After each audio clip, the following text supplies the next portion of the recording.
السلام علیکم ورحمۃ اللہ وبرکاتہ۔ محترم حضرات، صوبہ کرناٹک کے بنگلور کے قریب ایک جگہ ہے جس کا نام باگے واڑی ہے۔ وہاں سے تقریباً 8 کلومیٹر کے فاصلے پر ایک شخص تھے جن کا نام جعفر ہے۔ ماشاءاللہ یہ تبلیغ جماعت کے اندر بہت ہی فعال تھے۔ کئی چلے انہوں نے لگائے اور تبلیغ کے جتنے کام ہوتے ہیں تمام کاموں کے اندر یہ اچھی طریقے سے شریک بھی رہے۔ اتفاق کی بات ہے، ان کے بارے میں یہ خبر موصول ہوئی کہ یہ آتے ان کے اندر کچھ شراب پینے کی بری لت پڑ گئی، نعوذ باللہ من ذالک، اور اتنے آگے بڑھ گئے تو پھر ایک کھلم کھلا شراب پینے لگ گئے، اور نوبت یہاں تک آ گئی اتنے اچھے ساتھی اور دین سے اچھی مناسبت رکھنے والے، ماشاءاللہ نماز وغیرہ کا اہتمام کرنے والے، اچانک یہ 2 دن پہلے مرتد ہو گئے، یعنی اسلام کو انہوں نے چھوڑ دیا۔ انا للہ و انا الیہ راجعون۔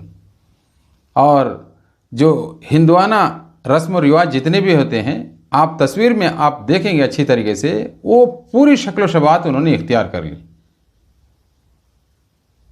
اور یقیناً اس پر جتنا بھی افسوس کیا جائے کم ہے۔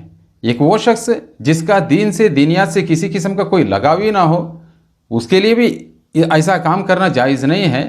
وہ اگر کرتا تو بھی ایک سمجھنے والی بات تھی، لیکن یہ اسے ایک بہترین کام کے ساتھ میں اپنے آپ کو جوڑنے کے باوجود ایسی بری عادت کے اندر جو پڑ گئے، جیسا کہ میں نے شروع میں بتایا کہ شراب جیسے خطرناک قسم کی چیز، اللہ کے رسول صلی اللہ علیہ وسلم نے ارشاد فرمایا کہ شراب تمام برائیوں کی جڑ ہے۔ دیکھیے ان کے اس حرکت سے آپ صلی اللہ علیہ وسلم کی یہ بات دلیل کے ساتھ میں ثابت ہوئی کہ نہیں؟ انہوں نے اپنے آپ کو اسلام سے باہر کر دیا۔ اب تھوڑی دیر پہلے مجھے خبر موصول ہے، الحمدللہ ثم الحمدللہ، یہ دوبارہ اسلام میں داخل ہو گئے۔ تو وہ خود از خوشی، یعنی خوشی سے، پتہ نہیں کیا اللہ تبارک و تعالیٰ نے ان کے دل کے اندر بات ڈالی، یہ وہاں کے مقامی علماء اکرام سے آ کر ملے، اور ملنے کے بعد میں نہایت ہی افسوس کا اور غم کا اظہار کیا۔ مجھے ایسا نہیں کرنا چاہیے تھا، ایسی بری حرکت میں نے جو کی ہے، اور مجھے کسی قسم کا کوئی دباؤ نہیں تھا، میں خود اپنی خوشی سے آ کر اسلام قبول کر رہا ہوں۔ اس وقت وہاں کے علماء اکرام نے ان سے کچھ گفتگو کی ہے، یعنی بات چیت کی، اور اس دوران ان سے کہا تھا کیا آپ دوبارہ کلمہ پڑھنا چاہتے ہو؟ تو انہوں نے اقرار کر لیا کہ ہاں میں دوبارہ کلمہ پڑھنا چاہتا ہوں۔ یہ وہ شخص جو کئی چلے لگا چکے ہیں اور جو تبلیغ کے اصول کے مطابق جتنے کام ہوتے تھے ان تمام کاموں کے ساتھ میں اپنے آپ کو جوڑے ہوئے ہیں، بیچارے کا آپ کلمہ ان کی زبان سے آپ خود سن لیں۔ کیا آپ پھر سے کلمہ پڑھنا چاہتے ہیں؟ ہاں جی، میں کلمہ پڑھ لوں گا۔ پڑھ سکتے ہیں، پڑھیے۔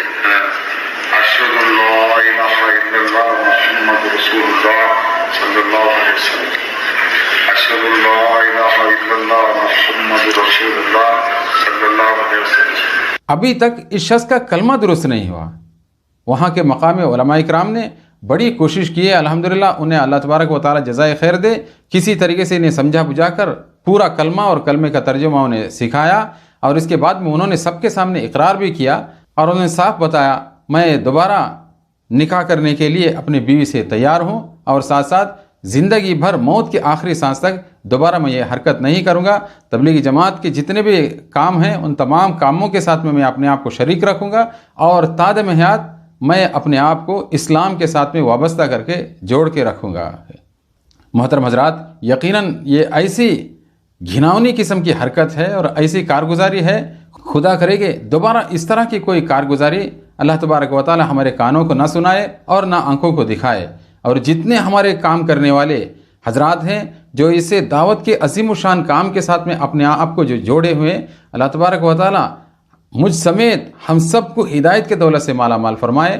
جو اکابر نے جو طرز ہمیں اور آپ کو جو سکھایا ہے، موت کے آخری سانس تک ان اصولوں کے ساتھ میں اپنے آپ کو جوڑتے ہوئے کام میں جڑے رہنے کی توفیق عنایت فرمائے۔ اور ساتھ ساتھ جو دعوت و تبلیغ کے اندر جو لگے ہوئے جو ساتھی ہیں، ان سے میری ایک عاجزانہ گزارش ہے، آپ اپنے رشتے کو علماء اکرام سے مضبوط کیوں نہیں کرتے اور آپ اپنے آپ کو الگ تھلگ کیوں رکھتے ہیں؟ جبکہ ہمارے ساتھیوں کے دعویٰ ہیں ایسی بات نہیں ہے، ہمیں علماء اکرام سے رشتہ ہے. ہم جیسے جو دیکھ رہے ہیں اپنے مقام میں اور اپنے علاقے میں اور دور و دراز جو ساتھی جو ہے یہ اپنے آپ کو الگ ہی سمجھتے ہیں اور علماء اکرام کو کسی کام کے اندر جوڑنا نہیں چاہتے، ان سے کسی قسم کا کوئی رائے مشورہ وغیرہ جو نہیں کرتے.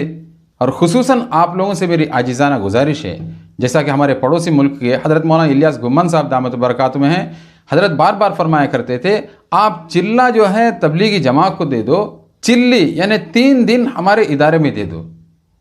آپ کو دیکھو اس 3 دن کے اندر میں کیسے تیار کرتا ہوں. علم کے ساتھ میں اپنے آپ کو جوڑو، علماء کے ساتھ میں اپنا رشتہ مضبوط رکھو، علم کے اندر اپنے آپ کو پختہ کرو. انشاءاللہ یہ علم اور عمل اور حضرات اکابر کی جو دعا جس کی برکت سے اللہ تبارک و تعالی ہمیں راہ راست پر جمنا اپنے فضل و کرم سے آسان کر دیں گے، اور کبھی زندگی میں ہم دوسرا رخ اختیار کرنے کی طرف اختیار کرنا تو چھوڑیے، ایسی سوچ بھی ہمارے ذہن کے اندر نہیں آ سکتی. دعا کریں کہ اللہ تبارک و تعالی ہمیں اور آپ کو راہ راست پر چلنا اور اپنے اس کی مرضیات کے مطابق زندگی گزارنا، آپ صلی اللہ علیہ وسلم کی سیرت طیبہ کے مطابق زندگی کے قدم کو آگے بڑھانا اور حضرات علماء اکرام کے ساتھ میں اپنے رشتے کو مضبوط رکھنا اور ان سے علم کو حاصل کر کے اپنے آپ کو مضبوط کرنا اپنے فضل و کرم سے آسان فرمائے. آمین یا رب العالمین. وآخر دعوانا ان الحمد للہ رب العالمین.